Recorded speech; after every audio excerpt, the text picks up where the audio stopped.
মধ্যপ্ৰাচ্যৰ মহাযুদ্ধৰ আজি এমাহ 28 মাৰ্চ আজি এমাহত ভৰি দিলে মধ্যপ্ৰাচ্যৰ মহাযুদ্ধই 28 ফেব্ৰুৱাৰীত ইৰাণত আক্ৰমণ চলাইছিল ইজৰাইল আৰু আমেৰিকাৰ সামৰিক বাহিনীয়ে যুটীয়া সামৰিক অভিযানত প্ৰথমটো আঘাততে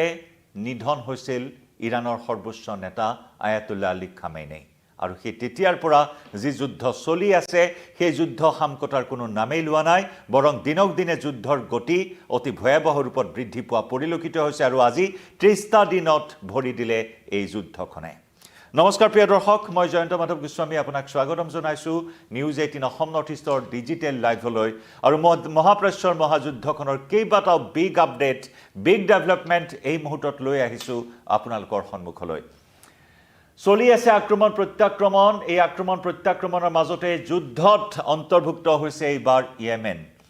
ইয়েমেনৰ প্ৰথমটো মিছাইলে আঘাত কৰিছে ইজৰাইলত ইজৰাইলী সূত্ৰই এই কথা নিশ্চিত কৰিছে যে ইয়েমেনৰ পৰা অহা বেলিষ্টিক মিছাইলে আঘাত হানিছে ইজৰাইলত একে সময়তে তেহৰানত বিশ্ববিদ্যালয়ত আক্ৰমণ চলিছে আমেৰিকা আৰু ইজৰাইলৰ যোৱা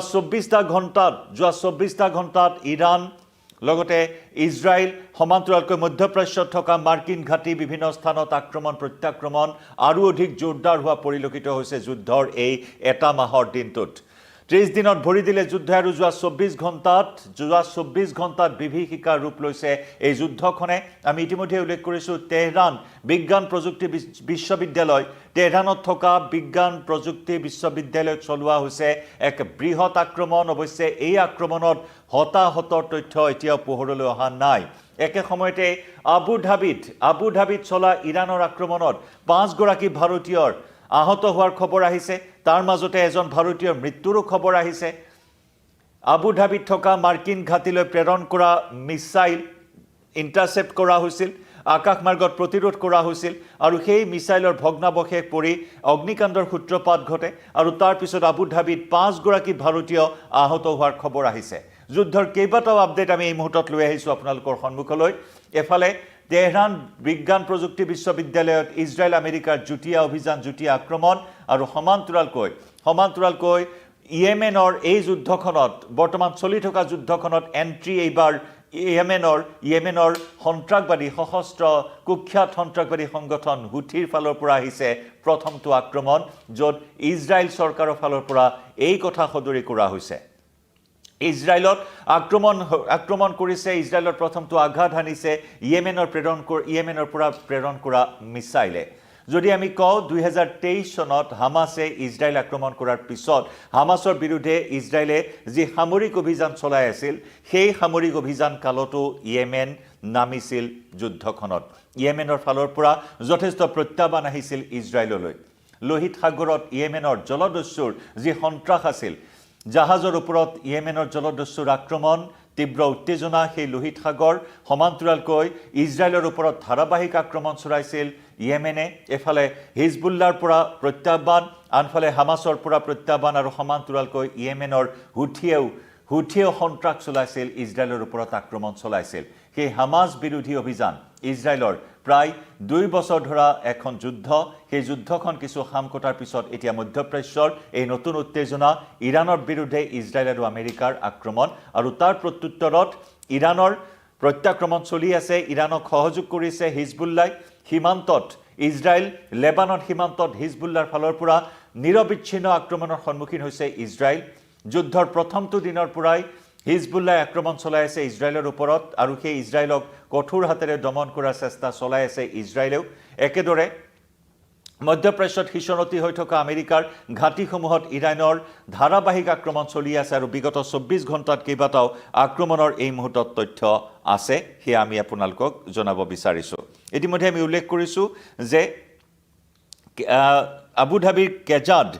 ধাবিৰ কেজাদলৈ লক্ষ্য কৰি বেলিষ্টিক মিছাইল নিক্ষেপ কৰিছিল ইৰাণে আৰু সেই বেলিষ্টিক মিছাইল ইতিমধ্যে ইন্টাৰসেপ্ট কৰা হয় আৰু ইন্টাৰসেপ্ট কৰাৰ পিছত সেই ধ্বংসাৱশেষ পৰি অগ্নিকাণ্ডৰ সূত্ৰপাত ঘটে আৰু তাতে 5 গৰাকী ভাৰতীয় আহত হোৱাৰ খবৰ জানিব পৰা হৈছে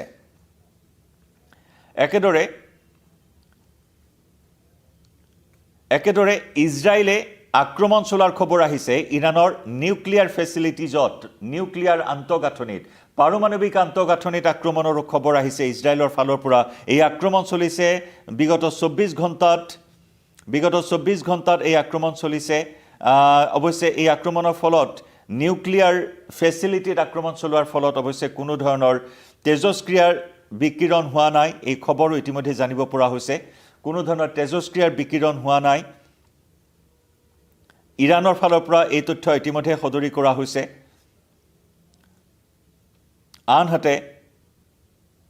আনহাতে ইৰাণৰ ফালৰ পৰা আন এটা আক্ৰমণ চলোৱা হৈছে প্ৰিন্স সুলতান এয়াৰবেজ আমেৰিকাৰ প্ৰিন্স সুলতান এয়াৰবেজত আক্ৰমণ চলোৱা হৈছে য'ত 12 গৰাকী আমেৰিকান ট্ৰুপছ আহত হৈছে য'ত নেকি আমেৰিকাৰ ফালৰ পৰা কোৱা হৈছে যে প্ৰিন্স সুলতান এয়াৰবেজত চলোৱা এই আক্ৰমণত 12 জন লোক আহত হৈছে আমেৰিকাৰ ট্ৰুপছৰ 12 জন লোক আহত হৈছে আৰু ইয়াৰে দুজনৰ অৱস্থা অতি সংকটজনক বুলি কোৱা হৈছে আৰু লগে লগে তেওঁলোকক হাস্পতালত ভৰ্তি কৰোৱা হৈছে আক্ৰমণ প্ৰত্যাক্ৰমণৰ কেইবাটাও খবৰ ইৰাণে ধাৰাবাহিক ৰূপে মিসাইল টাৰ্গেট কৰি আহিছে ইজৰাইলৰ ওপৰত যোৱা 24 ঘণ্টাত পুনৰ কেইবাটাও মিসাইল আক্ৰমণ চলিছে শুকুৰবাৰে নিশাৰ পৰা শনিবাৰে পুৱতি নিশা পৰ্যন্ত ধাৰাবাহিকভাৱে ইৰাণৰ মিসাইল আক্ৰমণ চলিছে ইজৰাইলৰ বুকুত আন কেইবাটাও খবৰ এই মুহূৰ্তত দিব বিচাৰিছোঁ আপোনালোকক য'ত ইজৰাইলৰ সামৰিক বাহিনীয়ে কৈছে যে ইজৰাইলে আৰাকস্থিত এটা হেভি ৱাটাৰ কমপ্লেক্স আৰু লগতে ইয়াজড প্ৰদেশৰ আৰ্দাকানত থকা এটা সাৰ উৎপাদন প্লাণ্টত বোমা বৰ্ষণ কৰিছে এই আক্ৰমণত কোনো লোক হতাহত হোৱা নাই আৰু কোনো প্ৰকাৰৰ প্ৰদূষণৰ আশংকা নাই বুলিও ইতিমধ্যে উল্লেখ কৰিছে ইৰাণৰ পাৰমাণৱিক শক্তি সংস্থায়ো এই কথা সদৰি কৰিছে আমি ইতিমধ্যে উল্লেখ কৰিছোঁ যে নিউক্লিয়াৰ ফেচিলিটিজত আক্ৰমণ চলাইছিল ইজৰাইলৰ ফালৰ পৰা অৱশ্যে এই আক্ৰমণত কোনো ক্ষয়ক্ষতি হোৱা নাই বা কোনো লোক হতাহত হোৱা নাই বুলিও ইৰাণ কৰ্তৃপক্ষৰ ফালৰ পৰা এই কথা সদৰি কৰিছে ইতিমধ্যে মধ্যপ্ৰাচ্যৰ কেইবাখনো দেশে ৰাষ্ট্ৰসংঘত ইৰাণৰ শক্তি স্থাপনসমূহ আৰু সাধাৰণ জনবসতি যি আক্ৰমণ চলিছে সেই আক্ৰমণক লৈ উদ্বেগ প্ৰকাশ কৰা পৰিলক্ষিত হৈছে কুৱেইটৰ ৰাষ্ট্ৰদূত নাছেৰ আব্দুল্লাহ HM আল হায়েনে ইতিমধ্যে সতৰ্ক কৰি দিয়ে যে এনে ধৰণৰ আক্ৰমণে আঞ্চলিক আৰু বিশ্বব্যাপী সুৰক্ষাৰ বাবে এটা অস্তিত্বগত বিপদৰ সৃষ্টি কৰিছে আৰু ই আন্তঃৰাষ্ট্ৰীয় আইন আৰু দেশসমূহৰ সাৰ্বভৌমত্ব উলংঘন কৰা বুলি ৰাষ্ট্ৰসংঘৰ মজিয়াত বিবৃতি প্ৰকাশ কৰিছে উদ্বেগ প্ৰকাশ কৰিছে কেইবাখনো গাল্ফ দেশে ৰাষ্ট্ৰসংঘত ইৰাণৰ শক্তি স্থাপনসমূহত আৰু সাধাৰণ জনবসতিপূৰ্ণ স্থানসমূহত আক্ৰমণ কৰাক লৈ এই উদ্বেগ প্ৰকাশ কৰা পৰিলক্ষিত হৈছে এফালে যদি চোৱা হয় মাৰ্কিন ৰাষ্ট্ৰপতি ডোনাল্ড ট্ৰাম্পে একপক্ষীয়ভাৱে অহা 6 এপ্ৰিললৈ পুনৰ যুদ্ধবিৰতি ঘোষণা কৰিছে কিন্তু এই যুদ্ধবিৰতিৰ ক্ষেত্ৰত ইৰাণৰ ফালৰ পৰা কোনো ধৰণৰ সঁহাৰি দিয়া নাই কাৰণ ইৰাণে ইতিমধ্যে স্পষ্ট কৰি দিছে যে যুদ্ধ চলি থাকিব আমেৰিকাই ইৰাণৰ চৰ্তসমূহ নমনা পৰ্যন্ত ইতিমধ্যে কেইবাটাও চৰ্ত বান্ধি দিছিল ইৰাণে ওলোটাই আমেৰিকাক যদিবা মাৰ্কিন ৰাষ্ট্ৰপতি ডোনাল্ড ট্ৰাম্পে প্ৰথম পৰ্যায়ত 15 দফীয়া চৰ্ত আৰোপ কৰিছিল ইৰাণৰ ওপৰত আৰু এই চৰ্তসমূহৰ প্ৰতি ইৰাণে কোনো সঁহাৰি নজনালে তাৰ পৰিৱৰ্তে ইৰাণে আন 5টা বিশেষ দাবী আমেৰিকাৰ ওচৰত ৰাখিছে আৰু এই দাবী নমনা পৰ্যন্ত ইৰাণে যুদ্ধ চলাই যোৱাৰ হুংকাৰ প্ৰদান কৰিছে গতিকে এনেকুৱা এটা প্ৰেক্ষাপটত মাৰ্কিন ৰাষ্ট্ৰপতি ডোনাল্ড ট্ৰাম্পে শেহতীয়াকৈ পুনৰ একপক্ষীয়ভাৱে 6 এপ্ৰিল পৰ্যন্ত যুদ্ধবিৰতি ঘোষণা কৰিছিল আৰু এই যুদ্ধৰ ফলত অৰ্থনৈতিক যি ক্ষয়ক্ষতিৰ প্ৰতিক্ৰিয়া অব্যাহত আছে বিশ্বজুৰি বিশ্বত তীব্ৰ অৰ্থনৈতিক সংকটৰ কথা চৰ্চা চলি আছে শেয়াৰ মাৰ্কেট হুৰাহুৰে নামিছে এনে নানান এটা পৰিস্থিতিৰ মাজত ডোনাল্ড ট্ৰাম্পে প্ৰতিক্ৰিয়া প্ৰকাশ কৰিছে যে ইৰাণত চলি থকা এই আক্ৰমণৰ ফলত বিশ্বৰ অৰ্থনীতিৰ কোনো ধৰণৰ হানি বিঘিনি নহয় বৰং এই যুদ্ধবিৰতি ঘোষণা কৰাৰ পিছত শেয়াৰ মাৰ্কেটৰ যথেষ্ট উত্থান ঘটাও দেখিবলৈ পোৱা হৈছিল আৰু অতি সোনকালে বিশ্ববাসীয়ে প্ৰত্যক্ষ কৰিব অৰ্থনীতিৰ উত্থান বিশ্ববাসীয়ে প্ৰত্যক্ষ কৰিব সেই আশ্বাসও প্ৰদান কৰিছে মাৰ্কিন ৰাষ্ট্ৰপতি ডোনাল্ড ট্ৰাম্পে গতিকে ট্ৰাম্পৰ হদম্ভ ঘোষণা ট্ৰাম্পে কেতিয়াবা কৈছে যে আমি অকলেই হৰমুজ প্ৰণালী দখল কৰিম কিন্তু পিছ মুহূৰ্তত আকৌ ট্ৰাম্পে একপক্ষীয়ভাৱে যুদ্ধবিৰতি ঘোষণা কৰিছে ট্ৰাম্পে কৈছে যে অতি ইতিবাচক দিশত আলোচনা চলি আছে শান্তি আলোচনা লগতে ট্ৰাম্পে এই কথাও আশ্বস্ত কৰিছে যে অতি সোনকালে ইৰাণে শিৰ নত কৰিব ইৰাণে কোনো ধৰণৰ পাৰমাণৱিক কাৰ্যসূচী হাতত নল'ব আৰু অনাগত ভৱিষ্যতত ইৰাণে কোনো ধৰণৰ সন্ত্ৰাসবাদী কাৰ্যকলাপ কৰিব নোৱাৰিব এনেধৰণৰ আশ্বস্ত কৰাও পৰিলক্ষিত হৈছে মাৰ্কিন ৰাষ্ট্ৰপতি ডোনাল্ড ট্ৰাম্পে কাৰণ পাৰমাণৱিক নিৰস্ত্ৰীকৰণক লৈ আজি বহু দিনৰ পৰা ইৰাণৰ ওপৰত হেঁচা চাপ প্ৰয়োগ কৰি আহিছে আমেৰিকাই আৰু একপক্ষীয়ভাৱে ট্ৰাম্পে কৈছে যে ইৰাণে এই পাৰমাণৱিক কাৰ্যসূচী হাতত ল'ব নোৱাৰে আৰু অনাগত ভৱিষ্যতে কোনো সন্ত্ৰাসবাদীক প্ৰশ্ৰয় দিব নোৱাৰে ইৰাণে এনেদৰে একপক্ষীয়ভাৱে এই কথা উল্লেখ কৰিছে ট্ৰাম্পে কিন্তু তাৰ পৰিৱৰ্তে কালি আমি জনাইছিলোঁ যে ইৰাণে নিজৰ স্থিতি স্পষ্ট কৰিছে যে আমি কোনো মধ্যস্থতাকাৰীৰ জৰিয়তে আমি এই আলোচনাত নবহোঁ এই আলোচনাত নবহাৰ কথা পোনছাতে অস্বীকাৰ কৰিছে ৱাশ্বিংটনৰ প্ৰস্তাৱ পোনছাতে প্ৰত্যাখ্যান কৰা কথা ইৰাণৰ ফালৰ পৰা ইতিমধ্যে কোৱা হৈছে